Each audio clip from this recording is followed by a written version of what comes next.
Narcissistic qualities हम सब में होती हैं थोड़ी थोड़ी, तो वो इंसान नार्सिसिस्ट नहीं है।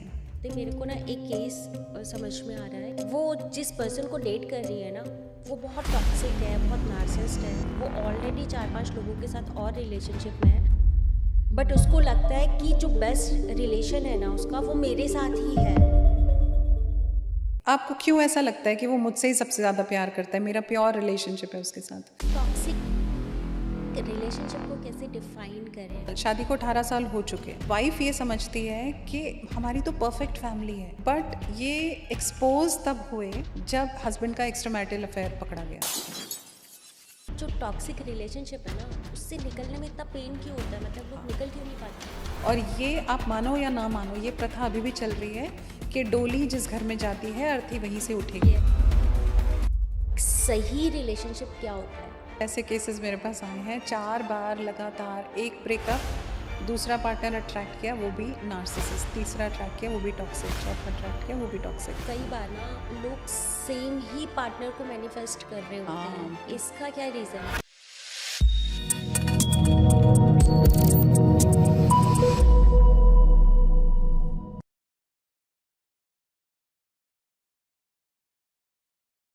नमस्ते एवरीवन, वेलकम टू सोच मैटर्स। कभी ना कभी लाइफ में आपको भी डिप्रेशन और एंजाइटी ज़रूर फील हुई होगी, और आप भी कभी ना कभी लाइफ में अपने आप को एक लो फेज पे फील करते होंगे। कहीं उसका रीज़न आपके आसपास की सराउंडिंग और एक टॉक्सिक रिलेशनशिप तो नहीं है? कभी ना कभी आपने भी देखा होगा कि हम किसी ना किसी नार्सिसिस्ट पीपल से डील ज़रूर करते हैं, बट उसकी वजह से क्या हमारा सेल्फ एस्टीम लो हो जाता है, और हम ऐसे लोगों से कैसे डील करें और कैसे अपनी लाइफ में और अपनी सेल्फ ग्रोथ पर फोकस करें। तो चलिए स्वागत करते हैं हमारी आज की special guest Mrs Bharti Rakheja ji का, जो कि एक साइकोलॉजिस्ट है, एक लाइफ कोच हैं और साथ ही साथ ट्रॉमा थेरेपिस्ट है। Only on Soch matters with me Poonam Rawat. Bharti ma'am, बहुत बहुत स्वागत है आपका सोच मैटर्स पर। Thank you Poonam. जैसा कि हम जानते हैं, आप एक साइकोलॉजिस्ट हैं, एंजाइटी रिकवरी कोच हैं, तो मैं सबसे पहले ये जानना चाहती हूँ कि हम कैसे डिफ़ाइन करें कि एंजाइटी होती क्या है और कब हम एंजाइटी में हैं। सो एंग्जाइटी हमारा एक इमोशन है, जैसे कोई भी दूसरा इमोशन होता है वैसे एंग्जाइटी भी एक इमोशन है। और पूनम, हम ह्यूमन बीइंग्स हैं, सो हम बहुत सारे इमोशंस को एक्सपीरियंस करते हैं। जी। तो anxiety is one of the emotions जो हमें फील होता है तब जब हम कोई थ्रेट सेंस करते हैं, मतलब डेंजर सेंस करते हैं। अब वो डेंजर किसी जानवर से हो सकता है, किसी इंसान से हो सकता है, किसी थॉट से भी ट्रिगर हो जाता है कई बार। वो डेंजर ज़रूरी नहीं है कि रियल हो, इमेजिनरी भी हो सकता है, but when ever through the 5 senses हमारी बॉडी सेंस करती है कि हाँ कोई थ्रेट है, कोई डेंजर है, तो जो इमोशन हम फील करते हैं बॉडी में वो है एंग्जाइटी। जी। तो एंजाइटी के कुछ सिम्टम्स भी होते हैं, लाइक मतलब हमारी फिजिकल बॉडी में पता चलता है कि now we are in anxiety. Exactly हर इमोशन हम फिजिकल बॉडी में ही फील करते हैं, है ना?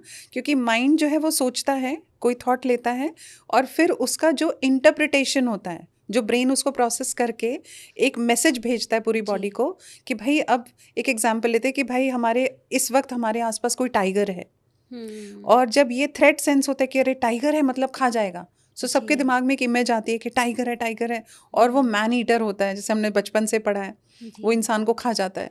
तो immediately with in fractions of seconds ये मैसेज जाता है बॉडी को, नर्वस सिस्टम को, कि थ्रेट है और अब कुछ करना पड़ेगा। तो अब कुछ करना पड़ेगा वाली जो प्रोसेस होती है, बायोलॉजिकल रिस्पॉन्स होता है वो हमारी बॉडी का, वो सिम्टम्स बनते हैं। तो क्या होगा अगर पूनम हमें पता चले कि जैसे हम सोल्जर्स हैं और हमें जंग लड़ने जाना है, एक सायरन बज गया, अनाउंसमेंट होगी कि अब हमें जाना है लड़ने, तो उस वक्त सब हाई अलर्ट पे आ जाएंगे और पूरी जो सेना है वो अलॉट कर दी जाएगी कि आपको कहाँ कहाँ डिप्लॉय होना, कहाँ पर जाना है, क्या करना है, क्या पोजीशन लेनी है। तो सिमिलरली जब ब्रेन सेंस करता है तो बॉडी में हमारे लिम्स हैं, हाथ और पैर हैं जिनको काम करना है। तो या तो भागना है और या फिर लड़ना है उस डेंजर से। दोनों केसेस में हाथ और पैर, हमारा बॉडी, फिजिकल बॉडी काम आएगी। तो हार्ट जो है वो ब्लड जो है फेंकना शुरू करता है लिम्स की तरफ। ओके, तो आपके हाथों और पैरों में ट्रेमर्स शुरू हो जाते हैं, और क्योंकि हार्ट को अभी ओवरवर्क करना है, उसको लग रहा है कि ओके बहुत जल्दी जल्दी बहुत ज़्यादा कुछ करना है, तो हार्ट बहुत तेज़ी से पंप करने लगता है, वो होता है पैल्पिटेशन। जी। तो ये हमारे जो बॉडी में सब फीलिंग्स आती हैं, बहुत सारे अलग सिम्टम्स हो सकते हैं, जैसे स्वेट आना, हाथ पैर ठंडे पड़ जाना, ठीक है, ओवर थिंकिंग में चले जाना, क्योंकि अब हमें बहुत सारे परमुटेशन कॉम्बिनेशंस बनाने हैं कि क्या हो जाएगा, ये हो जाएगा, वो हो जाएगा, ये तो नहीं हो जाएगा, वो तो नहीं हो जाएगा, और अगर ये हुआ तो हम क्या करेंगे, अगर वो हुआ तो हम क्या करेंगे। तो ये ओवर थिंकिंग के मोड में हम चले जाते हैं। जो फिजिकल सिम्टम्स हैं उसमें एक बहुत ही प्रोमिनेंट सिम्टम है आपका डाइजेस्टिव सिस्टम ब्लॉक हो जाना, स्टमक ग्राउल करना, प्यूकिश फीलिंग आना। ये सारे हमारी बॉडी में इसीलिए ये सिम्टम्स पैदा होते हैं क्योंकि जो नॉर्मल फंक्शनिंग है जी उसको तो अभी रोकना पड़ेगा ना। जी जो नॉर्मल परेड चल रही थी, प्रैक्टिस परेड चल रही थी, उसको रोकना पड़ेगा और अब हाई एनर्जी में सबको आगे जाना पड़ेगा लड़ने के लिए। तो ये जो थ्रेट रिस्पॉन्स हमारी बॉडी क्रिएट करती है ना, ये फिजिकल सिम्टम्स में कन्वर्ट होता है। काफ़ी लोग हैं मैम, जैसे आज के टाइम पे देखेंगे ना, काफ़ी मॉडर्न वर्ड बन चुके हैं कि हमें एनजाइटी हो रही है, हमें डिप्रेशन हो रही है। इनफैक्ट छोटे छोटे बच्चे भी ना ये वर्ड्स को पिक कर रहे हैं कि अरे मुझे बहुत एनजाइटी है, अभी मुझसे बात मत करो, मैं बहुत डिप्रेशन में हूँ। बट ये वर्ड्स बहुत बड़े हैं, तो हम इसको कैसे डिफाइन कर सकते हैं, और type of depression and anxiety क्या होता है? देखो पूनम, ये बात सही है कि लोगों की अवेयरनेस बहुत बड़ी है, thanks to social media, thanks to Instagram. लोगों की अवेयरनेस बढ़ी है, बट ये अवेयरनेस ऑथेंटिक है या नहीं, इस पे क्वेश्चन मार्क है। करेक्ट। क्योंकि जो सोर्स ऑफ इंफॉर्मेशन आ रहा है वो कहाँ से आ रहा है, उस पे कोई जाता नहीं है। रील्स देख देख के लोग अब अपनी अवेयरनेस बढ़ा रहे हैं। टू अ ग्रेट डिग्री ये बहुत हेल्पफुल हुआ है क्योंकि लोगों को अब समझ आने लगा है कि एंग्जाइटी कुछ होता है। जब हम बड़े हो रहे थे, मेरी टीनेज में, तो हमें एंग्जाइटी वर्ड ही नहीं पता था। बिल्कुल। तो कुछ चीज़ें पता ना हो तो भी उसके प्रोज एंड कॉन्स होते हैं, और कुछ चीज़ें जब पता हो जाती हैं तो भी उसके प्रोज एंड कॉन्स हो जाते हैं, बिकॉज हम बैलेंस भूल जाते हैं। तो आज की डेट में जितनी अवेयरनेस बढ़ी है उसका प्लस साइड ये है कि लोग अब एक्शन लेना शुरू हो चुके हैं। अब वो अपने आप की हेल्प करने के लिए आगे बढ़ते हैं। बट उसका फ्लिप साइड ये है कि अगर छोटा सा भी कुछ भी सेंस हो रहा है बॉडी में, क्योंकि हमारी बॉडी में काफ़ी कुछ चल रहा होता है, ब्रेन में काफ़ी कुछ प्रोसेसिंग हो रही होती है, तो अगर थोड़े से में ही आपका एक बड़ा सा रिस्पॉन्स आता है, रिएक्शन आता है कि ओ ये हो गया, ये तो एंग्जाइटी है, मैं सैड फील कर रहा हूँ, 2 दिन हो गए मुझे सैड फील करते, ये तो डिप्रेशन है। बट समझने की ज़रूरत ये है कि एंग्शियस फील होना एक बात होती है ना, हर सिचुएशन में। अब जैसे हमने पॉडकास्ट शुरू किया, थोड़ा सा एंग्शियस मैं भी फील कर रही थी, थोड़ा सा आप भी फील कर रहे थे कि ये एंग्शियसनेस होती है कि हमें प्रोडक्ट अच्छा चाहिए, अपना आउटकम अच्छा आना चाहिए, अच्छे से हो जाना चाहिए जो हम प्रोसेस कर रहे हैं। बट एंग्शियसनेस अलग बात है, और एंग्जाइटी डिसऑर्डर वो क्लिनिकल साइड है। क्या डिफरेंस है मैम दोनों में? तो एंग्शियसनेस तो एक ऐसी रेगुलर सी फीलिंग है जो कोई भी नया काम करते हुए आपको फील होती है, और वो होना अच्छी बात है। वो एक पॉजिटिव इमोशन माना जाता है, positive side of a negative emotion माना जाता है, क्योंकि little bit of anxiousness prepares you better. आप ज़्यादा अच्छा प्रिपेयर करोगे। एग्ज़ाम के टाइम पे अगर थोड़ा सा डर लगेगा तो पढ़ाई अच्छी करोगे ना।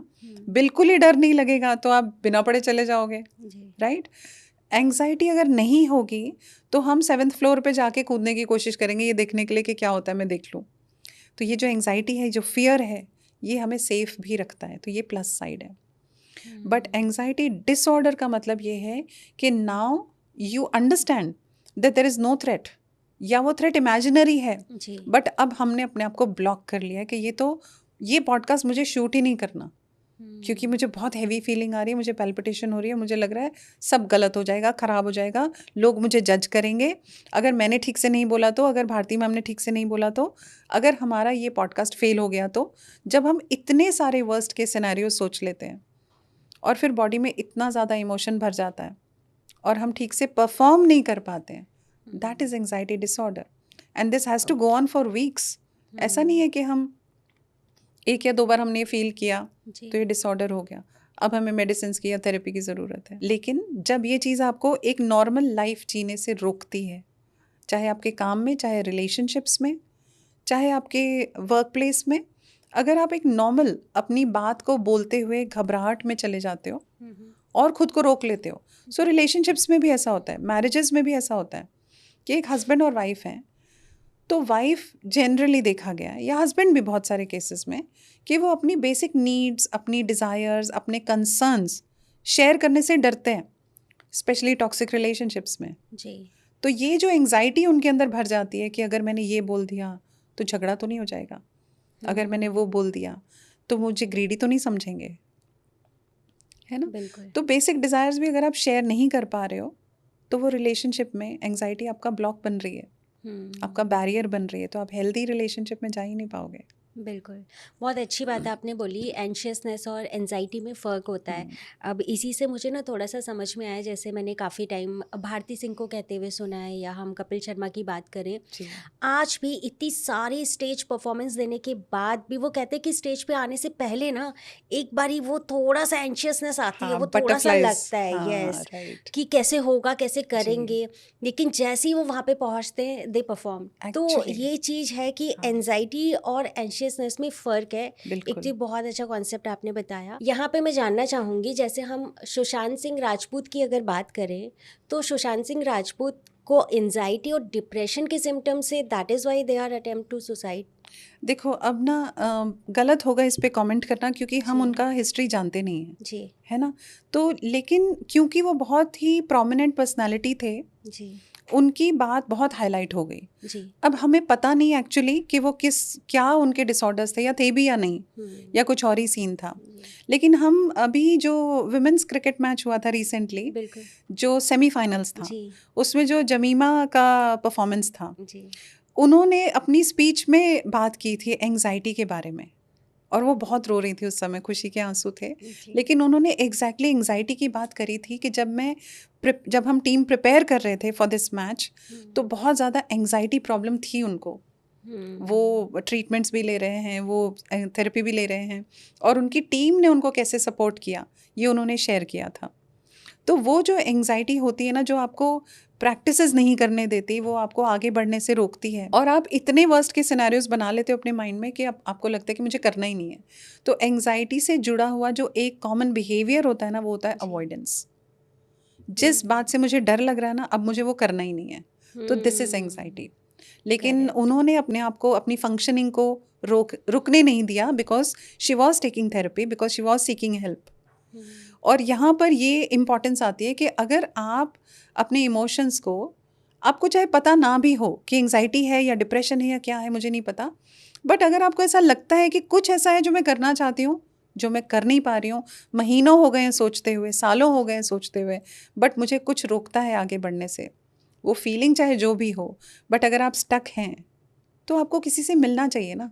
इट्स वेरी लॉजिकल कि I always give this example कि डेंटल हेल्थ के लिए आप सोचते ही नहीं हो ना डेंटिस्ट पे जाने के लिए, तो मेंटल हेल्थ के लिए क्यों सोचना है इतना, क्यों परेशान होना है कि ये मैं खुद से क्यों नहीं कर पा रहा हूँ। वी कीप जजिंग आवरसेल्व्स, और इस वजह से हम स्टक हो जाते हैं कि अरे, और फिर जिनसे हम बात करेंगे कौन होंगे वो लोग, दोस्त होंगे, रिश्तेदार होंगे, कजिन्स होंगे, पेरेंट्स भी हो सकते हैं। अच्छी बात है अगर आप पेरेंट्स से बात करो, बट समझने वाली बात पूनम ये है कि जो भी दोस्त या रिश्तेदार, पेरेंट्स हैं, वो आपके वेल विशर्स हैं, वो आपका भला चाहते हैं। वो दो बातें ऐसी बोल सकते हैं, बोल देंगे जिससे आपको बेटर फील होगा, बट ये टेम्परेरी होगा।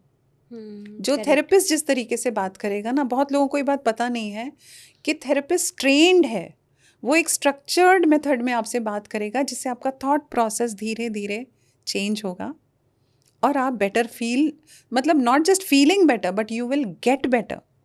और एक लाइफ कोच जो होगा, वो आपको एक्शन लेने में, आउटकम हासिल करने में, रिजल्ट लाने में हेल्प करेगा। कहीं भी आप स्टक हैं, it is very important to seek somebody's help, जो कि इक्विप्ड है आपको हेल्प करने के लिए। So the relatives may give the best advice, but it may be the best advice for them. It may turn around very against you. जब आप वो एडवाइस फॉलो करते हो, तो हो सकता है आपके लिए उल्टा काम कर जाए। तो कुछ लोग आपको ये बोलेंगे कि नहीं नहीं, अरे तुम्हें एंग्जाइटी हो रही, करो ही मत ये काम। मुझे बहुत लोगों ने बोला था कि आपको ये करने की ज़रूरत क्या है, अगर इतना परेशानी हो रही है, इतना आउट ऑफ बैलेंस जा रहे हो, तो ये करना ही क्यों है। बट मुझे करना था। तो बहुत लोग आपको पुल डाउन करेंगे, अवॉइडेंस में लेके जाएंगे, बट जो एक राइट पर्सन होगा, वो आपको सपोर्ट करेगा और एम्पावर करेगा, सो that you start taking the right action and use the emotions in your favor and not against you. And same is with depression also. बिल्कुल। लेकिन आज के टाइम पे ना मैम, ओवर थिंकिंग बहुत है। हाँ। तो ओवर थिंकिंग को कैसे कम किया जाए? ओवर थिंकिंग को पहले फिर से समझते हैं कि ओवर थिंकिंग एग्जैक्टली क्या है। Over thinking is nothing but your brain, your mind thinking but doing it without any लगाम। मतलब ये घोड़े दौड़ रहे हैं और कोई लगाम ही नहीं है, ठीक है। Basic work of your mind is to think. वो एक टूल दिया है भगवान ने आपको कि इसके थ्रू आप सोच सकते हो, आप थॉट्स लेते हो और आप प्लानिंग करते हो। हम यहाँ पर आने से पहले आपने कुछ प्लानिंग करी होगी, मैंने कुछ प्लानिंग करी है, और हमने थॉट प्रोसेस को, माइंड को यूज़ करके अच्छे से थॉट्स लिए और डिसाइड किया कि हम ये करेंगे। अब ये तो हो गया हमारा इक्विपमेंट जी। लेकिन प्रॉब्लम वहाँ आती है जब हमारे माइंड को फुल स्टॉप लगाना नहीं आता, जब हम चाहते हैं कि अब माइंड सोचना बंद कर दे, बट अब वो सोचना बंद ही नहीं कर रहा है। इस वजह से क्या हो रहा है, क्योंकि आप वर्स्ट केस सिनेरियो सोच रहे हो। अब हम ओवर थिंकिंग पे आ रहे हैं कि आप वर्स्ट केस सिनेरियो सोच रहे हो। आप कोई भी काम करने के दो आउटकम्स हो सकते हैं, या तो अच्छा होगा या तो बुरा होगा, बट हम फोकस्ड हो जाते हैं as human beings. We are trained, we have that, we are carrying that DNA to think negative only for a purpose, कि नेगेटिव सोचता हूँ उससे मुझे पता चल जाएगा क्या नेगेटिव हो सकता है, तो मैं सॉल्यूशंस पहले से ही प्रिपेयर कर लूँगा। अब प्रॉब्लम यहाँ आती है कि one after the other the mind is creating hundreds of worst case scenarios, and now when you create a threat like this, तो हमारा नॉर्मल ब्रेन का जो फंक्शनिंग है ना, वो ब्लॉक हो जाता है। ये ऑटोमेटिक रिस्पॉन्स है, we are designed that way कि इसको ब्लॉक होना है, क्योंकि अभी लॉजिकल सोचने का टाइम नहीं है। आप इमेजिन करके देखो ना कि अगर इस वक्त आग लग जाए हमारे कमरे में, तो हम लॉजिकल माइंड से अगर सोचेंगे कि यार जाके कहीं से रेता ऑर्डर करो, वो रेता आएगा ब्लिंकिट से और फिर हम ये आग बुझा लेंगे, इतना लंबा सोचने का टाइम है नहीं। You quickly have to escape. और ये जो क्विक रिएक्शन, इम्पल्सिव रिएक्शन चाहिए होता है, ये आपके नर्वस सिस्टम से आता है। तो logical brain has to block. अब आप सोच के देखिए कि आग लगी नहीं है, बट आपने मन में एक थॉट लिया, अगर आग लग गई तो आपका नॉर्मल थिंकिंग फंक्शन, तो ब्रेन फंक्शन हिजैक हो गया। अब आपका माइंड वर्स्ट के सिनेरियो सोच रहा है, अरे मैंने सिंथेटिक कपड़े पहने, ये कपड़ों पे पकड़ लेगा, ये पूरा जल जाएगा, अरे मुझे कुछ हो जाएगा, और मुझे किसी को पता भी नहीं चलेगा कि मैं यहाँ हूँ, कोई मेरी मदद नहीं कर पाएगा, सब लोग भाग जाएंगे अपनी लाइफ बचाते हुए और मैं यहीं रह जाऊँगी, फिर मेरा बच्चों का क्या होगा, फैमिली का क्या होगा। ये हो रहा है वर्स्ट के सिनेरियो थिंकिंग, और ये हो रही है ओवर थिंकिंग। अब मैं चाहती तो ये हूँ, I am in pursuit of finding solutions, but remember logical mind तो ब्लॉक हो चुका है, तो सॉल्यूशंस तो मिलने नहीं। Then you get stuck in the problems only. So हम प्रॉब्लम खेल रहे हैं, और ओवर थिंकिंग होते जा रही है। Now what is happening, your digestion is compromised, क्योंकि वहाँ ज़रूरत नहीं है, अभी अलर्ट पे चलो, हाई अलर्ट हो चुका है, तो सारा ब्लड जो है वो आपका थिंकिंग पे चला गया। तो ये कॉम्प्रोमाइज हो गया डाइजेस्टिव सिस्टम आपका। बट हम ये कह सकते हैं मैम कि जो ओवर थिंकिंग है वो नेगेटिव ही होती है, क्योंकि मुझे ऐसा लगता है कि ओवर थिंकिंग को हम पॉजिटिव भी ले सकते हैं, अगर हम उसको मतलब प्रोडक्टिवली उसमें कुछ कर रहे हैं तो वो थिंकिंग है ना, वो लॉजिकल स्ट्रेटेजिक थिंकिंग है। Yes. Over thinking is negative. Over thinking तब बोलेंगे जब आपकी स्लीप कॉम्प्रोमाइज हो रही है, आपका डाइजेशन कॉम्प्रोमाइज हो रहा है, आप रेस्टफुल नहीं हो। करेक्ट। आप स्ट्रेटेजिक थिंकिंग करके हम यहाँ तक पहुंचे हैं, बट ओवर थिंकिंग करके हम कैंसिल कर देते हैं आज का पॉडकास्ट। हाँ, वेरी ट्रू, राइट। तो अवॉइडेंस में चले जाते हैं ओवर थिंकिंग करके, और स्ट्रेटेजिक थिंकिंग हमें चाहिए जो लॉजिकल माइंड से आती है।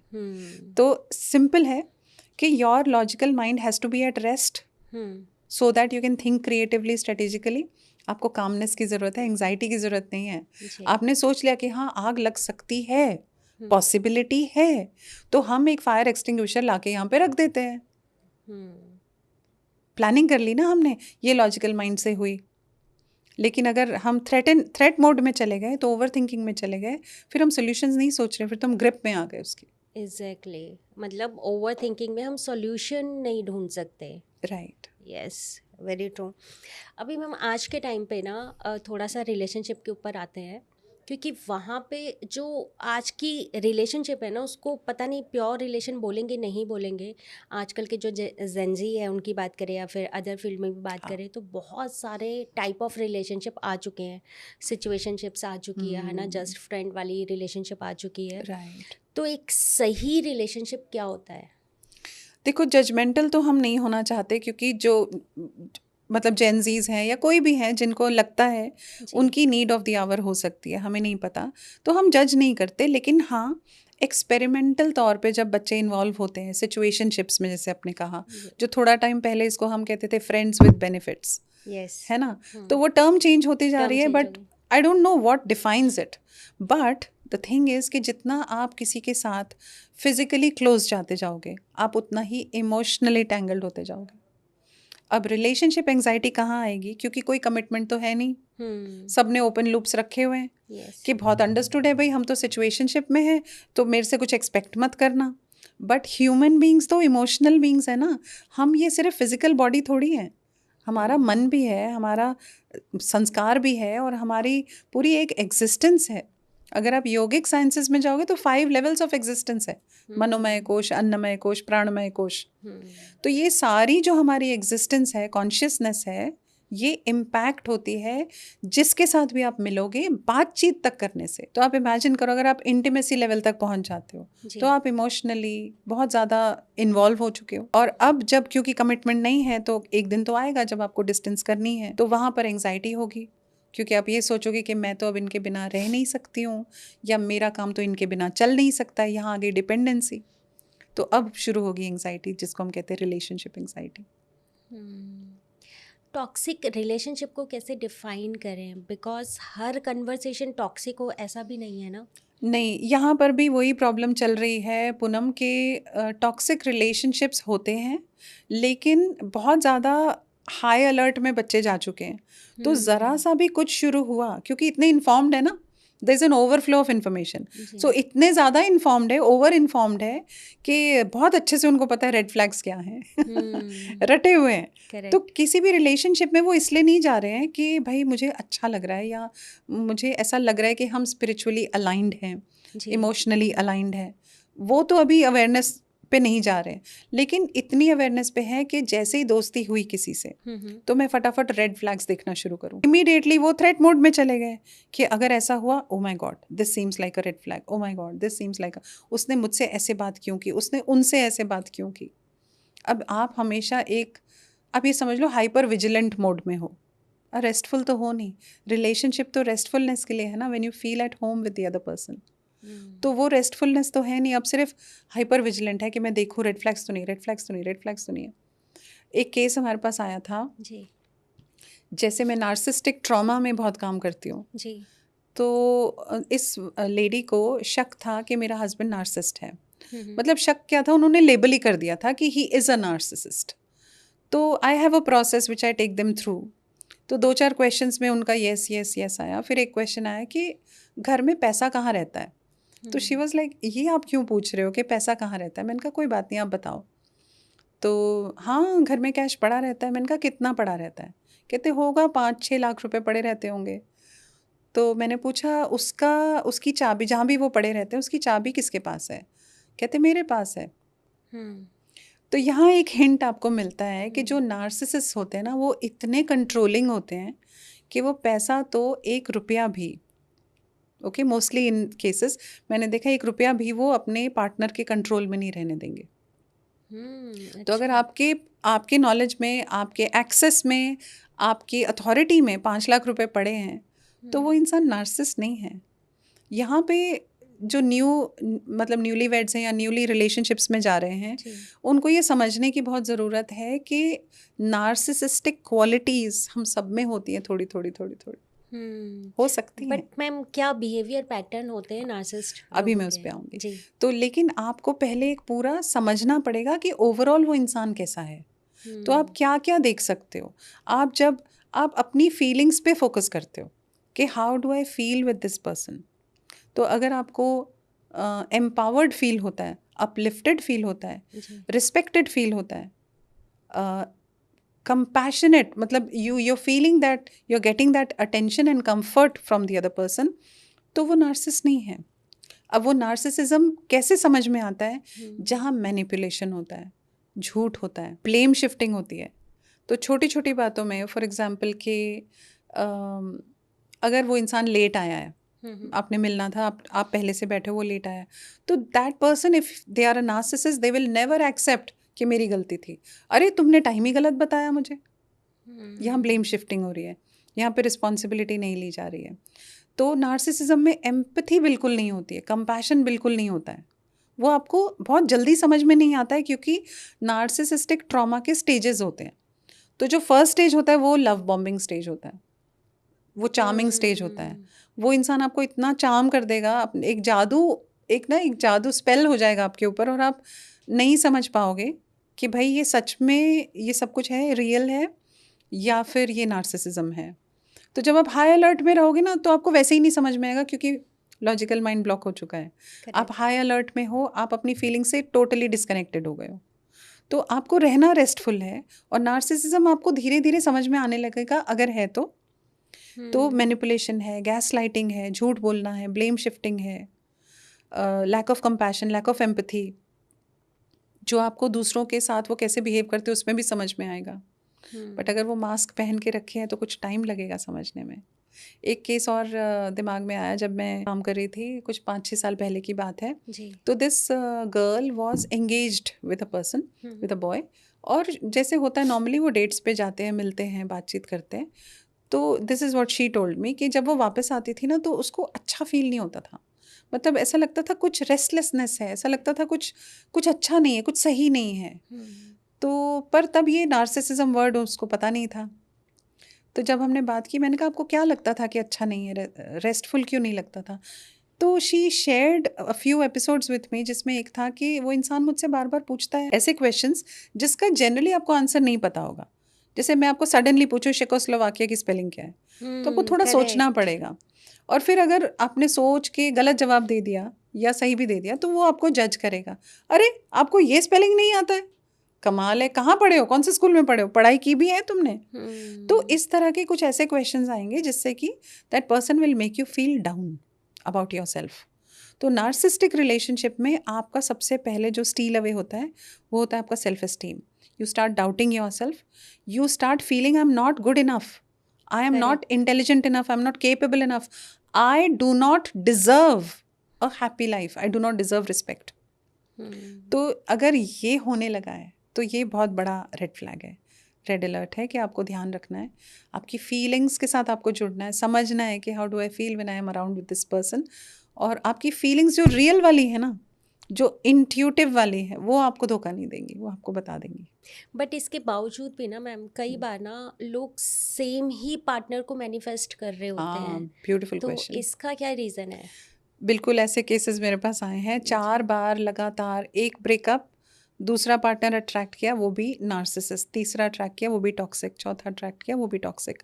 हर एक के साथ ब्रेकअप बहुत मुश्किल होता है, क्योंकि जो नार्सिज्म होता है वो आपको कंट्रोल करता है, आपको जाने नहीं देता। जैसे मैंने स्टेजेस की बात करी थी कि पहला स्टेज है चार्म करना, अट्रैक्ट करना, लव बॉम्बिंग करना, फिर डी वैल्यू करना, जो अभी दूसरा स्टेज मैंने आपको बताया था, रिडिक्यूल करना, इंसल्ट करना।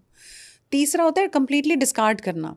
तो एक टाइम के बाद आपको भी समझ में आने लग जाता है कि ये इंसान मुझे ठीक से ट्रीट नहीं करता है, तो देन यू स्टार्ट कन्फ्रंटिंग। अगर आपकी थोड़ी बहुत सेल्फ एस्टीम ठीक है तो आप कन्फ्रंट करोगे, आप सवाल करोगे कि why do you treat me like this, I don't feel nice about it.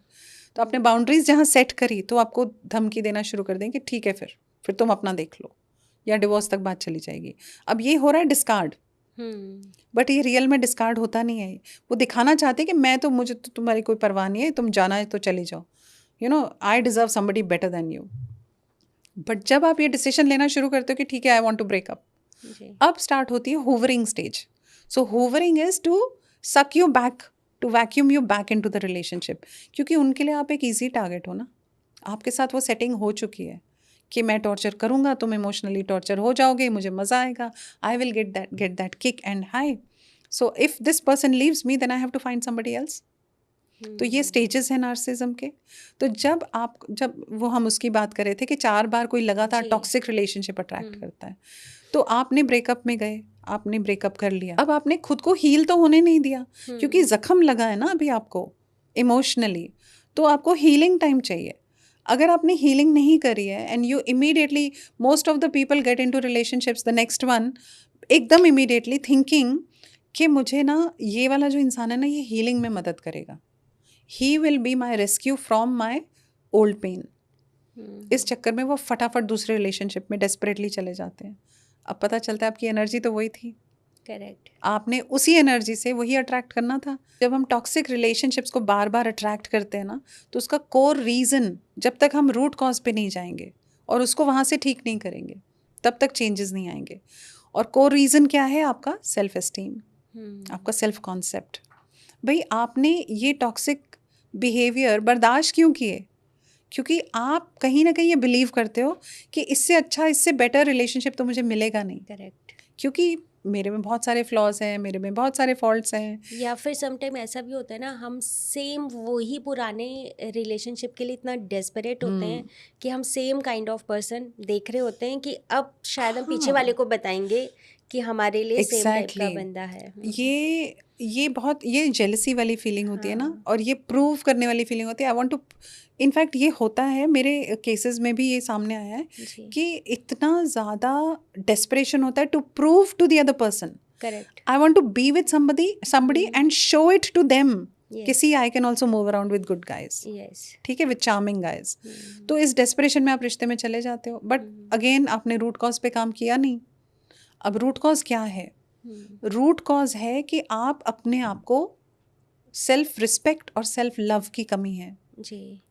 You do not love yourself enough and you fear, no, because you don't love yourself enough, you are dependent on somebody else for love. कि मैं खुद को तो प्यार कर नहीं पाती हूँ, अब मुझे कोई और चाहिए जो मुझे प्यार करे और मुझे फुलफिल फील कराए। करेक्ट। एंड दैट हैपन्स कि आपकी एनर्जी लो है, और उस लो एनर्जी में आप एक कॉम्प्लीमेंट्री बंदा अट्रैक्ट करते हो। So the energy is complementing your energy. So if you are here, the other person has to be here to balance. तो if you are being dominated, then somebody has to dominate you. Yes. तो root cause पे जाना means खुद को heal करना, अपनी self esteem को nourish और नर्चर करना। Only then from a healthy space, when I am whole and complete, then I attract a partner who is whole and complete. Yes. Because narcissist भी insecure है अंदर से, वो भी broken है, बस ये कि उन्होंने मास्क पहन लिया क्योंकि मुझे किसी को नहीं दिखाना मैं broken हूँ। यस। राइट। बट आपकी सेल्फ एस्टीम इश्यूज जब तक रहेंगे, तब तक आप टॉक्सिक पीपल को ही अट्रैक्ट करोगे। You have to get within yourself, understand, seek help. मेरे सारे कोर्सेज में जो 80% काम होता है ना, जी। वो या हीलिंग होता है या सेल्फ एस्टीम को बिल्डअप करना होता है। क्योंकि किसी को नहीं आता, हमने कहीं स्कूल में नहीं सीखा, ना कॉलेज में सीखा है। Okay, how do we nourish our self esteem, how do we have a healthier self esteem, how do I feel better about myself, ये कोई सिखा ही नहीं रहा है। एग्जैक्टली।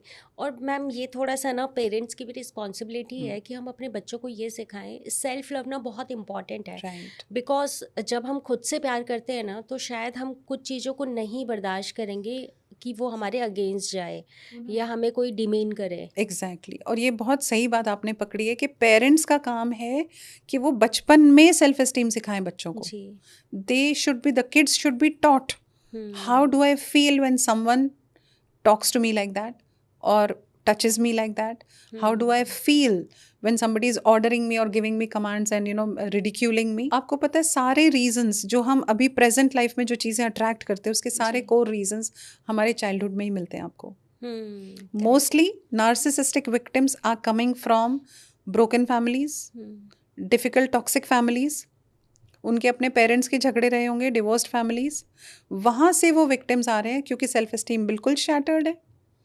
आपके पेरेंट्स इमोशनली या फिजिकली अनअवेलेबल थे, आपको समझ नहीं पाते थे, you did not feel loved and supported enough as a child, तो you are carrying that energy. अब आपने बिलीव क्या बनाया कि मैं तो इम्पॉर्टेंट ही नहीं हूँ, मेरी तो किस्मत ही ख़राब है। ये बिलीव्स को लेके आपकी एनर्जी क्या रहेगी? Very down. आप हमेशा सेल्फ डाउट में रहोगे क्योंकि आपको हमेशा कंपेयर किया गया किसी कज़न से, किसी फ्रेंड से, और हमेशा सिखाया गया कि देखो उसके जैसे बनो, देखो तुम पढ़ाई अच्छी करो उसके जैसे बनो, वो गाना कितना अच्छा गाता है उसके जैसे बनो। जो कंपैरिजंस हैं ये आपकी सेल्फ एस्टीम को धीरे धीरे तोड़ते हैं ना। See, when you are not loved by your parents और acknowledged, appreciated by your parents, you feel bad about yourself कि मैं तो अच्छा नहीं हूँ, मैं अच्छी नहीं हूँ। अब मैं तो अच्छी नहीं हूँ, ये इतना अच्छा चार्मिंग इंसान मुझे प्यार कर रहा है, मुझे इसको पकड़ के रखना है। Yes, I don't want to let go. 12 साल, 22 साल, 24 साल, 26 साल, 45 years people hold on to that relationship despite the toxicity, क्योंकि इसके बिना मैं रह नहीं सकता हूँ या मैं रह नहीं सकती हूँ, इसके बियॉन्ड मेरी लाइफ नहीं है, मेरी फैमिली, मेरी मैरिज के बियॉन्ड मेरी कोई लाइफ नहीं है। People need to open their eyes. और वो बहुत बार ऐसा होता है कि आप अपनी आंखें नहीं खोल सकते, जैसे कि आप अपनी हार्ट सर्जरी खुद नहीं कर सकते, you need a surgeon for it. So you need an emotional surgeon to help you understand your emotions, get to the root cause, clean the things from there, ये थोड़ा टाइम लगता है, इसमें 2-4-6 महीने आपको देने पड़ेंगे एक ब्रेकअप के बाद। बिल्कुल। आप कहीं भी स्टक हो लाइफ में, आपको इतना टाइम लगेगा। काफ़ी टाइम में एक पैटर्न और फॉलो किया गया है कि जो नार्सिसिस्ट पीपल होते हैं ना, वो काफ़ी लॉन्ग टर्म ना अपनी पर्सनालिटी को छुपा के रखते हैं। ये केस मेरे सामने आया था ड्यूरिंग माय साइकोलॉजी। किसी ने मेरे से शेयर किया था कि वहाँ पे उनके साथ क्या हो रहा था ना, कि जो उनके हस्बैंड है वो 5 साल उनके साथ पहले रिलेशनशिप में थी, तो वो बंदा बिल्कुल अलग था, वो पर्सनालिटी ही बिल्कुल अलग थी। बट जैसे ही शादी हुई सब कुछ चेंज हो गया, और उनको तब पता चला कि वो उनको बार बार, एक तो उनका सेल्फ एस्टीम बिल्कुल तोड़ रहे थे, कि मतलब उनको खुद पे डाउट होने लगा था कि यार शायद मैं वर्क नहीं कर पाती, मेरी ही गलती है यार, उसकी गलती नहीं है, वो सही बोल रहा है, मेरे अंदर प्रॉब्लम है। तो जब उनके फ्रेंड्स वगैरह ने सबने समझाया उनको कि नहीं यार तू बहुत अच्छा कर सकती है लाइफ में, तू कर, ऐसा कुछ नहीं है, बट ना उनका बिलीफ सिस्टम बार बार ऐसा ब्रोक हो रहा था कि बहुत टाइम बाद, मतलब उनको शादी के 2-2.5 साल बाद पता चला कि नहीं, ही इज़ अ नार्सिसिस्ट। और ये पैटर्न उनको बाद में पता चला, वो 5 साल में उनको कभी ऐसा कुछ पता ही नहीं चला। तो ये कैसे हो सकता है? आप एक्सट्रीम केसेस अगर मेरे देखोगे ना, 18 साल के बाद, 18 साल, शादी को 18 साल हो चुके हैं, और वाइफ ये समझती है कि हमारी तो परफेक्ट फैमिली है, मेरा हस्बैंड इतना प्यार करता है, इतना अच्छा, इतना सुंदर है, इतना लविंग है, केयरिंग है, मेरे बच्चों के साथ हमारा बॉन्ड इतना अच्छा होता है, हम घूमने जाते हैं, हम फॉरेन वेकेशंस करते हैं जी। और हर साल में 2 वेकेशंस करते हैं। डॉक्टर पेरेंट्स हैं, ये डॉक्टर कपल है, और वाइफ को यही लगता रहा कि भाई हमारी तो perfect family, I am so grateful. But ये एक्सपोज तब हुए जब हस्बैंड का एक्स्ट्रामैरिटल अफेयर पकड़ा गया।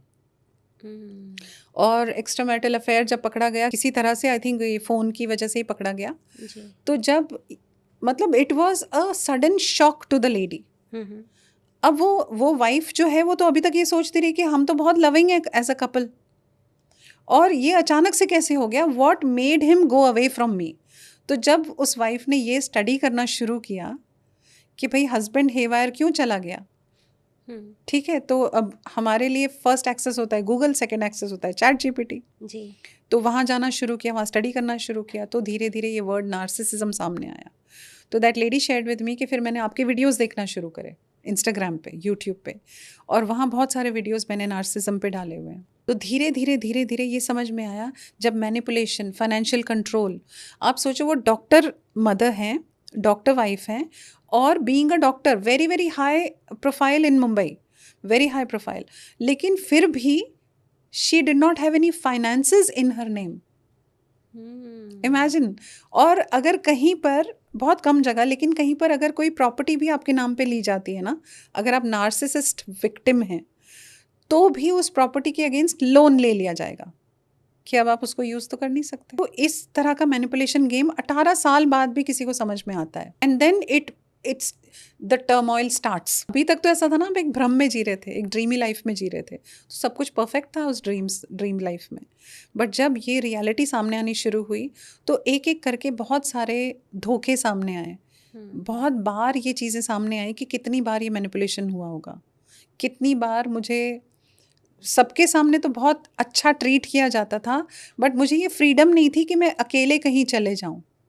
बहुत प्यार से, बहुत लविंगली कंट्रोल किया गया कि तू क्यों जाएगी, मैं चलता हूँ ना साथ में, हम दोनों चलते ना, will spend good time together. So friends के साथ नहीं जाने देना, फैमिली के साथ नहीं जाने देना, जहाँ जाना हम साथ में जाएंगे। तो ये एक बहुत मैनिपुलेटिव इमोशनल कंट्रोल है ना, जहाँ आपको ब्रीदिंग स्पेस भी नहीं है।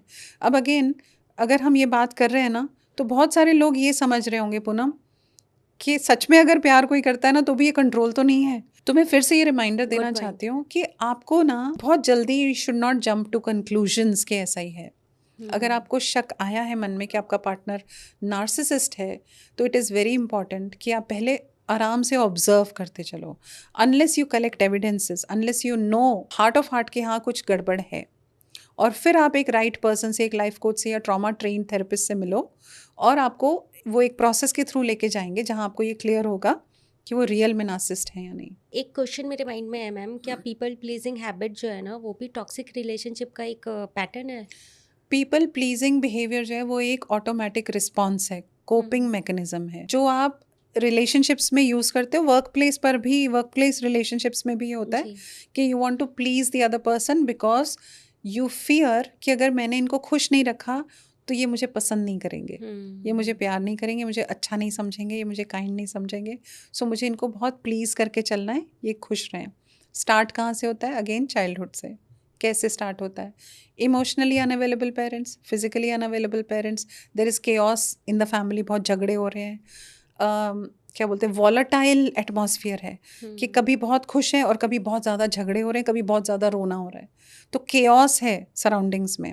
अब इस सिचुएशन में एक इमेजिन करो 4 साल का बच्चा, अब उसको तो चाहिए ना कि सब कुछ नॉर्मल हो जाए। Yes. वो बच्चा 4 साल का जीवन जी नहीं पाता है, वो सीधा 14 साल का, 24 साल का हो जाता है और वो अपनी रिस्पॉन्सिबिलिटी समझता है कि मुझे अपने पेरेंट्स को शांत करना है। तो वो जाता है, मम्मा आप बहुत अच्छे हो, मम्मा, पापा Yes. आप बहुत अच्छे हो, पापा, पापा आपने ये मेरे लिए लाए थे ना, थैंक यू पापा। यहाँ से स्टार्ट हो गई है पीपल प्लीजिंग, और ये हैबिट फिर हमारा संस्कार बन जाती है और फिर हम इसको लेकर बड़े होते हैं, और वो हैबिट्स जो हमने बचपन में एज कोपिंग मैकेनिज्म सीखी थी वो हमारा ऑटोमेटिक पर्सनालिटी बन जाती है। तो हम सबको प्लीज़ करते हैं। बहुत सारे लोग आपको दिखे होंगे या अब आप सोचोगे विद अवेयरनेस, तो वो बार बार sorry thank you, sorry thank you, बहुत बार सॉरी बोलते हैं, बहुत बार थैंक यू बोलते हैं, उनकी गलती नहीं होती है तब भी सॉरी बोलते रहते हैं, Yes. है ना, all the time sorry sorry. They will have a problem, and I was one like that to be honest. आप शायद बिलीव नहीं करोगे, बट अगर आप मुझसे 20 साल पहले मिलते, 25 साल पहले मिलते ना, तो आप मतलब मैं अगर बोलूँगी तो आप मानोगे ही नहीं कि अच्छा ऐसा था। That I wanted everyone around me to be very happy, nobody should judge me, nobody should think even slightest of negative about me। कोई भी चीज़ अगर कुकिंग करनी है तो भी मुझे बेस्ट होना है, कोई प्रोजेक्ट मैं कर रही हूँ तो भी मुझे बेस्ट होना है, किसी की मदद करनी है तो मुझे बिल्कुल ऐसे करनी है जैसे वो मेरा ही काम है। And of course this is a sign of kindness also. Empaths are drawn to narcissist. तो रियल में I am a kind person, but जो आपकी बहुत ज़्यादा काइंडनेस होती है ना, फूलिश काइंडनेस भी बोल सकते हैं इसको, वो अट्रैक्ट करती है नार्सिसिज्म। और जो नार्सिसिस्ट होता है उसको अच्छे से पता है ये एम्पैथ है, इसको ईजी है मैनिपुलेट करना। जो पीपल प्लीजिंग टेंडेंसी है, it comes as a coping mechanism कि मुझे सबको खुश रखना है, मुझसे कोई नाराज़ नहीं होना चाहिए। They should not think that I am rude, they should know that I am so kind, I am so nice, I am so loving. जो गुड गर्ल का लेबल हमें मिलता है ना बचपन में, उससे हम अटैच्ड हो जाते हैं और हम लेट गो नहीं करना चाहते। So it ends up in people pleasing. Very true. ऐसी मैम जो टॉक्सिक रिलेशनशिप है ना, उससे निकलने में इतना पेन क्यों होता है, मतलब लोग निकल क्यों नहीं पाते हैं? Trauma bond. अगर मैं रीजंस पूछती हूँ ना अपने लोगों से कि व्हाट कीप्स यू स्टक और what keeps you there, why do you choose to be in this relationship. अभी रिसेंटली एक केस आया जहाँ पे 4 बार चीटिंग पकड़ी गई है जी। और 5th time she is allowing the husband to be with her. तो मैंने उनसे पूछा, मैंने कहा I respect your decision, but मैं क्यूरियस हूँ जानने के लिए कि what makes you think that you do not want to leave this relationship. So she said के अलग अलग रीजंस आते हैं सबके, इनका ये था कि I love him ma'am. I said okay, वो चीटिंग करे तब भी? Yes ma'am, I love him, मैं अपने प्यार से उसको चेंज कर दूंगी। होप रहती है लोगों में कि हम अपने प्यार से चेंज कर देंगे। मैं मानती हूँ ये बात कि love is very very powerful emotion and love can move mountains, but आप रियल में प्यार करते हो, ये क्वेश्चन है। ये प्यार है या ट्रॉमा बॉन्ड है या डिपेंडेंसी है? तो ये समझने की बहुत ज़रूरत है। जनरल रीजंस क्या होते हैं जो लड़कियां, अब हम दोनों तरफ की बात करेंगे, लड़कियां क्यों स्टक रह जाती हैं टॉक्सिक रिलेशनशिप्स में? बहुत बड़ा रीज़न है फाइनेंशियल डिपेंडेंसी। ठीक है। सेकंड रीज़न है एक ब्रेन ट्रेनिंग होती है लड़कियों की बचपन से कि ससुराल ही तुम्हारा फाइनल हाउस है, तुम्हारा अपना घर है। और ये आप मानो या ना मानो, ये प्रथा अभी भी चल रही है कि डोली जिस घर में जाती है अर्थी वहीं से उठेगी। Yes, correct. ये हम अभी भी कैरी फॉरवर्ड करें, वो हमारे डीएनए में घुस चुका है, राइट। बहुत चेंजेस आ रहे हैं, अवेयरनेस आ रही है, बट फिर भी पहला रिस्पॉन्स लड़कियों का ये होता है कि मुझे यहीं रहना है, मुझे इसी शादी पे काम करना है। मेरे पास लड़कियां आती हैं तो वो ये नहीं बोलती कि मुझे फ्री होना है या मुझे रिलीफ चाहिए या मुझे ठीक होना है, हील होना है। वो ये कहती है कि आप कुछ ऐसा कर दो ना मैम, मैजिक, जिससे मेरा हस्बैंड ठीक हो जाए और हमारी हैप्पी फैमिली बन जाए। आई सो विश मेरे पास कोई ऐसा मैजिक होता। करेक्ट। तो मैं भी चाहती हर हर परिवार सुखी रहे। बट प्रॉब्लम यहाँ ये है कि पूनम, अगर मेरा फ़ोन चार्जिंग पे लगा है तो आपका चार्ज नहीं होगा ना। तो मेरे पास अगर आप आए हो तो मैं आपके साथ काम करूँगी, और यही एक राइट वे है। आप अपनी सेल्फ एस्टीम पे अपनी चाइल्डहुड ट्रॉमा से हील हो जाओगे, you will come into a space of realization, then आपकी इमोशनल हीलिंग होगी। तो वो जो ब्रेन हाईजैक हो जाता है ना, जो थिंकिंग कैपेसिटी ब्लॉक हो जाती है, आप सीखोगे कि एंग्शियसनेस, एंग्जाइटी में भी, जब सिचुएशन में एंग्जाइटी चल रही है तब भी आप काम कैसे रह सकते हो और सही डिसीजन कैसे ले सकते हो। बिकॉज एक नार्सिसिस्ट के साथ रहते हुए ना आपकी थिंकिंग कैपेसिटी वैसे ही ब्लॉक हो जाती है। तो आपको बहुत इंपॉर्टेंट है पीसफुलनेस, कामनेस में रहना, ये सीखना पड़ेगा, क्योंकि स्कूल कॉलेज ने नहीं सिखाया। न्यूरोप्लास्टिसिटी एक बहुत बड़ा इक्विपमेंट आ चुका है। It is not a tool और an equipment, it's a process that a coach like me can take you through. जो आपकी रीवायरिंग होती है ब्रेन की, आपका पूरा बिलीफ सिस्टम शिफ्ट होता है, आपकी पर्सनैलिटी ट्रांसफॉर्म होती है, एग्जैक्टली जैसे मेरी हुई है। अगर आप पूछोगे तो मैं बताऊं या मैं वैसे ही बता दूं कि I had been living with narcissist people for, and I have been dealing with them for a very long time. तो उसका जो ट्रॉमा इम्पैक्ट आता है वो मुझ पे भी आया था। तो आप कैसे निकले बाहर? 3 चीज़ें मैं बोलूँगी मैंने करी। ऐसा नहीं था कि मुझे उस समय बहुत अवेयरनेस थी, मुझे वर्ड नार्सिज्म भी नहीं पता था, बट मुझे ये पता था कि कुछ तो राइट नहीं है। आप मानोगे नहीं पूनम, मैं जब अपनी second phase of life start की, मैं बिल्कुल एम्बिशियस नहीं थी, मुझे काम वाम तो करना ही नहीं था, मुझे एक हैप्पी होम मेकर बन के रहना था, a good mother, good wife, good बहू इन एवरीबडी। तो मेरा ये बिल्कुल पर्पस नहीं था। लेकिन जब प्रॉब्लम्स शुरू हुई तो सोचा कि जॉब कर लो, फिर जॉब करनी अलाउड नहीं थी, तो सोचा कि चलो पढ़ाई कर लेते हैं, क्योंकि पढ़ाई मुझे वैसे ही बहुत पसंद थी शुरू से। लेकिन उस समय ये नहीं था कि हाँ इंटरेस्ट है पढ़ाई में तो कर लो, बस मैं ढूंढ रही थी डूबते को तिनके का सहारा, कि मुझे कोई गोल मिल जाए, because I needed some reason to wake up for Poonam.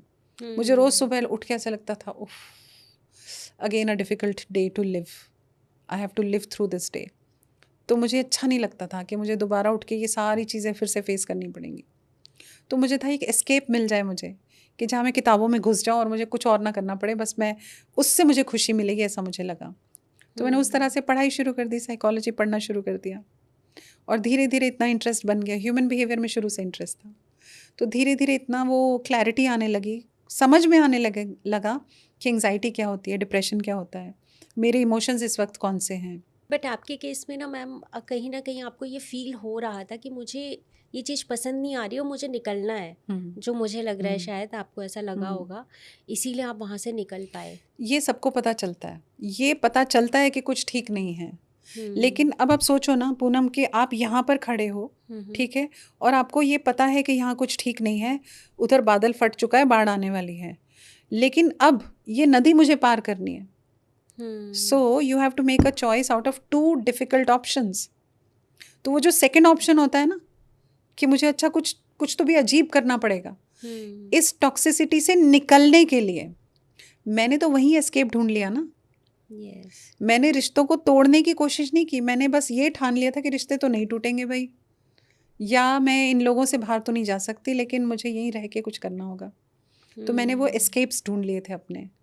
But जहाँ पर रिलेशन मैरिज होती है ना, जैसे पार्टनर टॉक्सिक होता है ना जब, तो आपके पास ज़्यादा ऑप्शंस होते नहीं हैं, या तो आपको निकलना ही होता है, या फिर इतनी पेशेंस डेवलप करनी पड़ती है कि भाई फिर आपको, और उसके लिए स्ट्रैटेजी चाहिए होती है, वो आप अपने आप कर ही नहीं सकते। नार्सिसिज्म एक ऐसा दलदल है पूनम, आप दलदल समझते हो ना, वो क्विक सैंड जो बिल्कुल सक कर लेता है आपको नीचे, और इतना हैवी होता है कि उससे आप अपने आप खली भी हो तो भी नहीं निकल सकते, वो इतना टफ होता है। तो you need to hold somebody's hand who is outside that दलदल, and they can pull you out. मैंने कोशिश की खुद से करने की, बट मैंने कितना टाइम लगा दिया, 5 साल, 7 साल, 10 साल खराब हो गए ना सेल्फ डाउट में। तो या तो आपके पास 2 ऑप्शंस है, या तो आप अपने आप फिगर आउट करते रहो, 10, 20, 30, 40, 45 साल भी किसी के खराब हुए, 45 years of narcissistic trauma, 45 years तक वो लेडी अभी भी शादी में है, physically broken, financially broken, emotionally broken. एक बहुत इंपॉर्टेंट पार्ट हम मिस करके बात करने का, विच इज़ आइसोलेशन।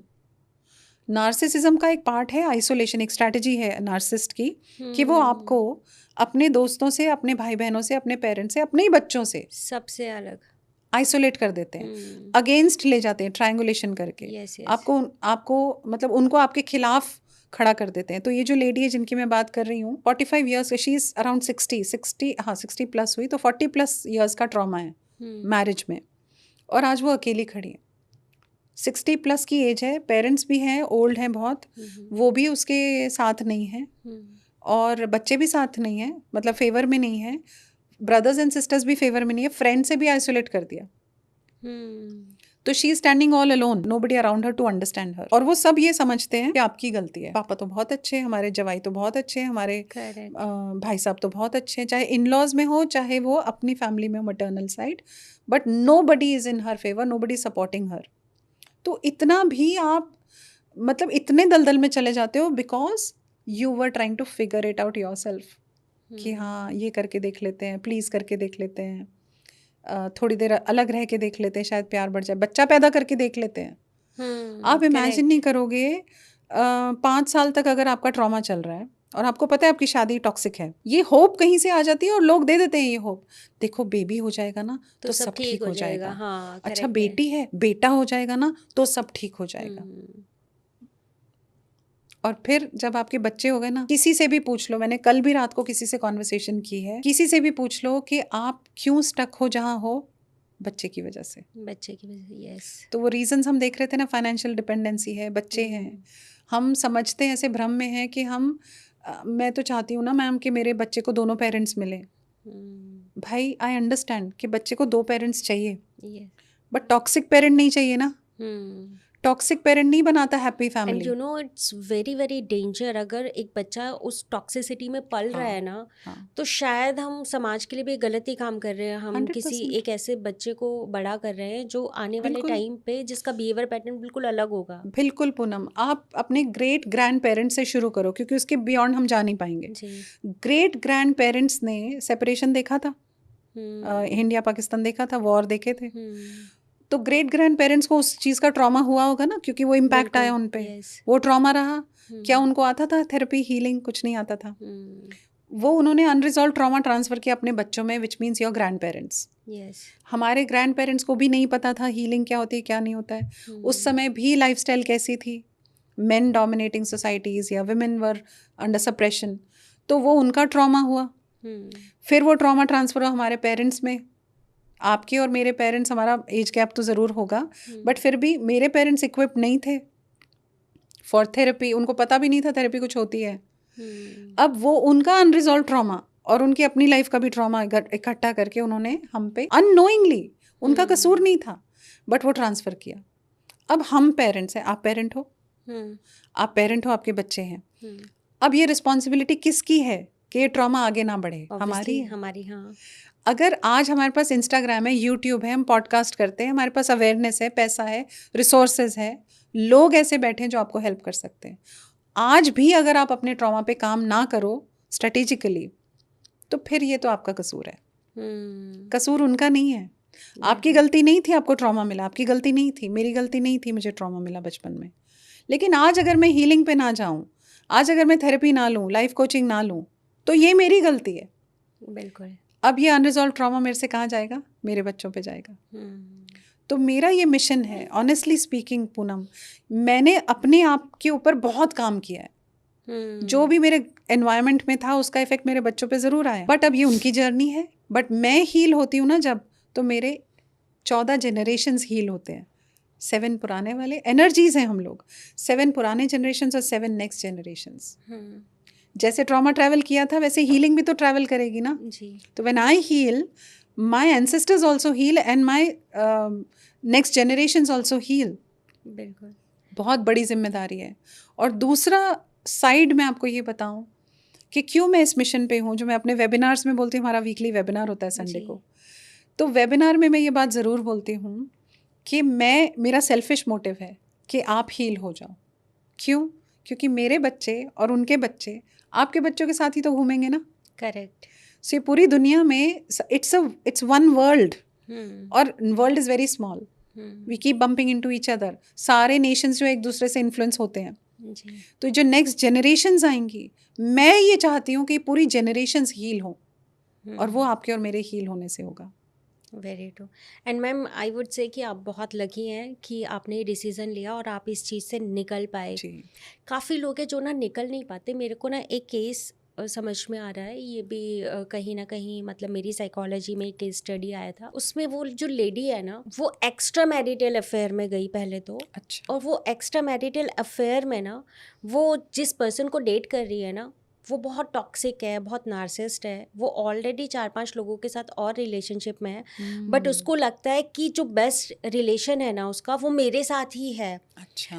उसने उसको चीट करते हुए भी पकड़ा है, सब कुछ करा है, लेकिन ना वो घूम फिर के आती है, कहती है कि नहीं नहीं नहीं, लेकिन बाकी सबके साथ उसका कैसा भी होगा, लेकिन मेरे को पता है कि मैं उसको जितना माफ़ करूंगी, जितना वो करूंगी, वो कभी तो मेरे पास आएगा। ये तो टॉक्सिक उसका होप है, टॉक्सिक होप, ये भ्रम है कि आपको क्यों ऐसा लगता है कि वो मुझसे ही सबसे ज़्यादा प्यार करता है, मेरा प्योर रिलेशनशिप है उसके साथ, क्योंकि आप खुद को ये बात बोलना चाहते हो, आपको बेटर फील होता है ना ये सोच के कि नहीं नहीं यार वो मेरे से सबसे ज़्यादा करता है। अगर वो आपसे सबसे ज़्यादा भी करता है तो वो 5 रिश्ते क्यों चला रहा है? इस सवाल पे हम जाएंगे ही नहीं, क्योंकि अचानक से वो फियर आ जाता है कि if I confront the truth then I will have to choose to leave him. तो मैं छोड़ना नहीं चाहती हूँ, तो इसलिए मुझे सच देखना ही नहीं है।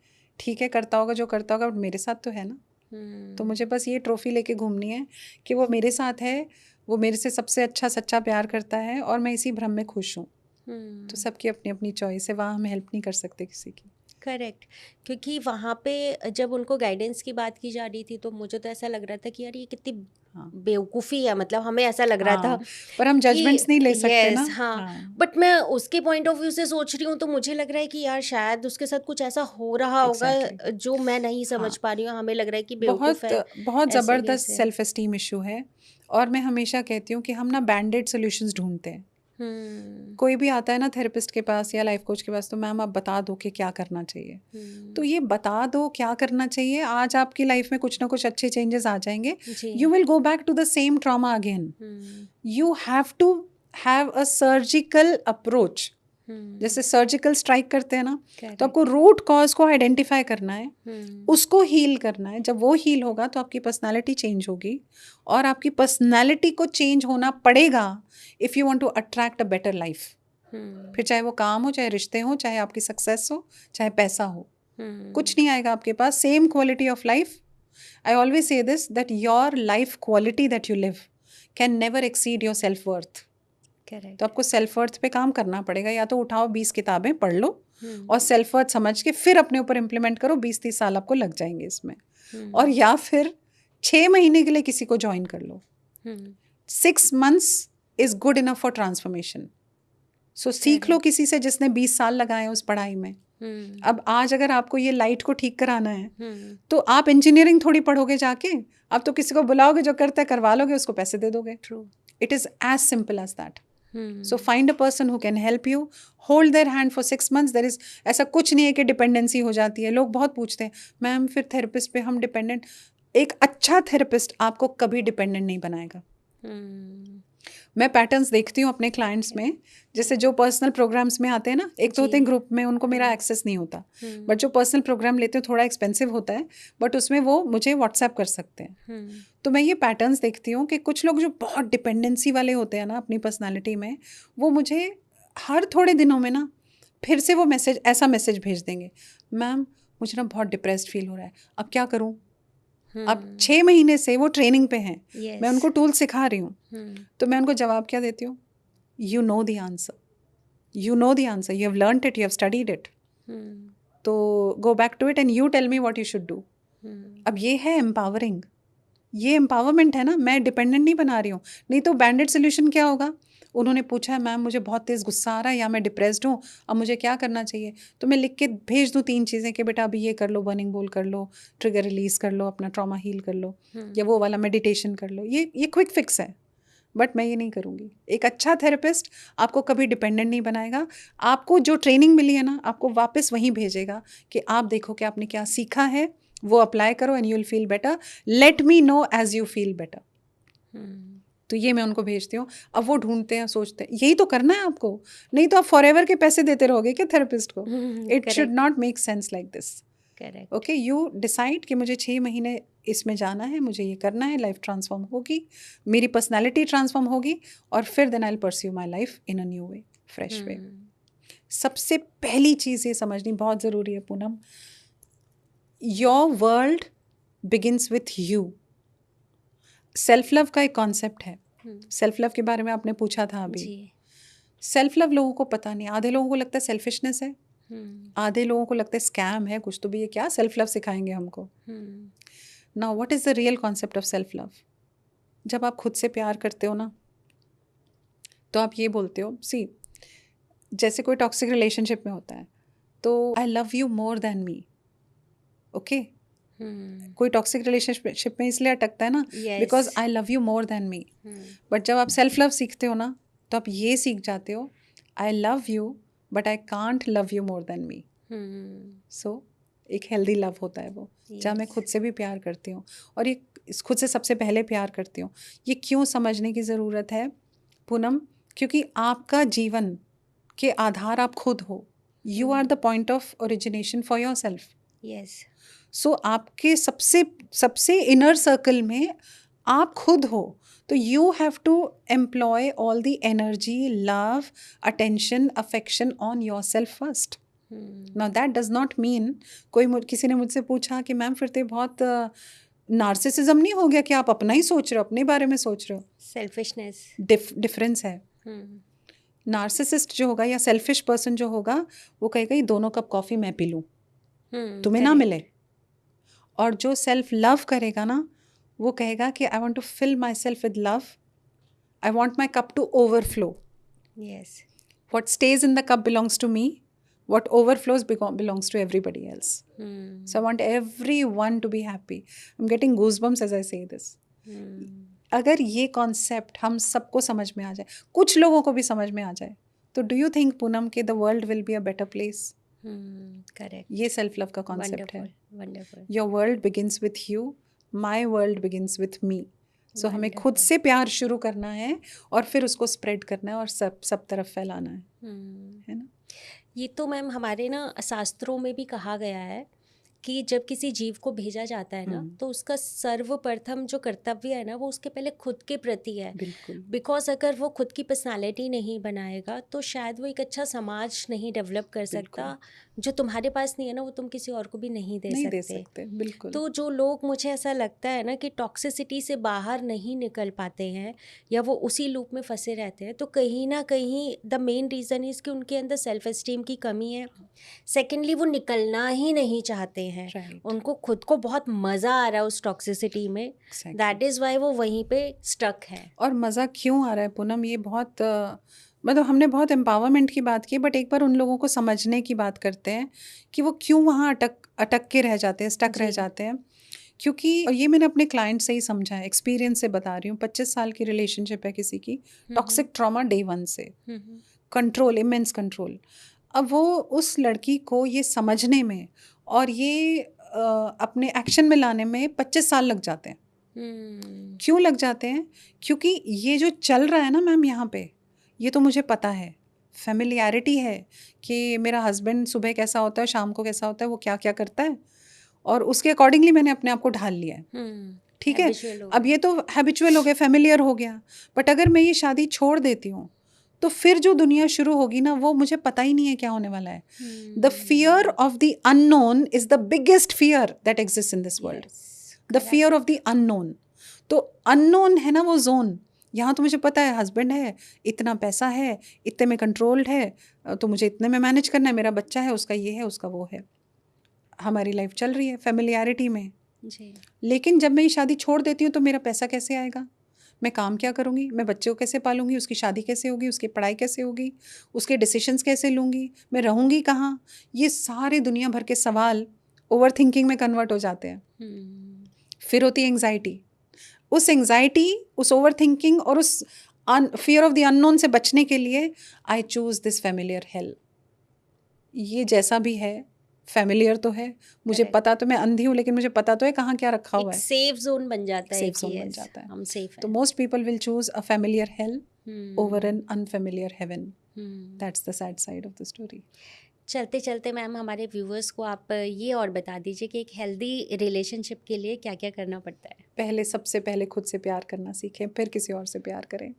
खुद से प्यार करना सेल्फिश नहीं है, खुद जी। से प्यार करना बहुत प्योर है, बहुत डिवाइन है, क्योंकि आपके अंदर भी भगवान का अंश है, सबके अंदर भगवान का अंश है। जी। पहले अपने अंदर जो भगवान का अंश है उसको रिस्पेक्ट करें, प्यार करें, अपनी सेल्फ एस्टीम पे सबसे पहले काम करें। Every single person who is an adult, my message to you, whether you are an 18, 19, 20, 21 year old और अ 30, 40, 50 ईयर ओल्ड, रिलेशनशिप में जाने से पहले खुद को प्लीज़ हील करें, अपनी सेल्फ एस्टीम पे काम करें, अपनी पर्सनैलिटी पे काम करें, become that kind of a person that you want to attract, confident, charming, loving, caring, compassionate, kind, इन सारी क्वालिटीज़ पे काम करें।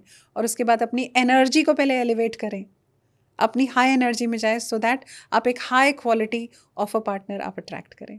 जी। That's my word. चलिए मैम, बहुत मज़ा आया आज के पॉडकास्ट में आपसे Same बात here. करके, काफ़ी कुछ जानने को मिला और आई एम श्योर हमारे व्यूअर्स को भी आज का पॉडकास्ट काफ़ी अच्छा लगा है। और अगर आपको आज का पॉडकास्ट अच्छा लगा हो तो चैनल को सब्सक्राइब ज़रूर कीजिएगा, जिससे कि हम आपके लिए ऐसे ही अच्छे अच्छे गेस्ट और इंसाइटफुल गेस्ट बुलाते रहें। Thank you so much ma'am हमारे पॉडकास्ट में Most आने के लिए। welcome, wish you Poonam. All the best. Thank you Thank so you. Much. It's a pleasure, totally pleasure.